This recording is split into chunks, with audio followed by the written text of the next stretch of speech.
আমি মরহুমা বেগম খালেদা জিয়ার বড় সন্তান তারেক রহমান।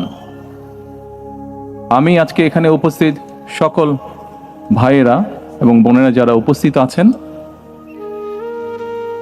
মরহুমা বেগম খালেদা জিয়া জীবিত থাকাকালীন অবস্থায় যদি আপনাদের কারো কাছ থেকে কোনো ঋণ নিয়ে থাকেন, দয়া করে আমার সাথে যোগাযোগ করবেন, আমি সেটি পরিশোধের ব্যবস্থা করব ইনশাআল্লাহ।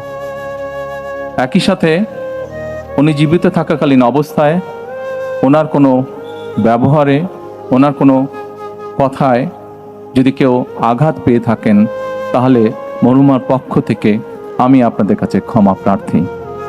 দোয়া করবেন আল্লাহ তাআলা যাতে ওনাকে বেহেশত দান করেন। আসসালামু আলাইকুম।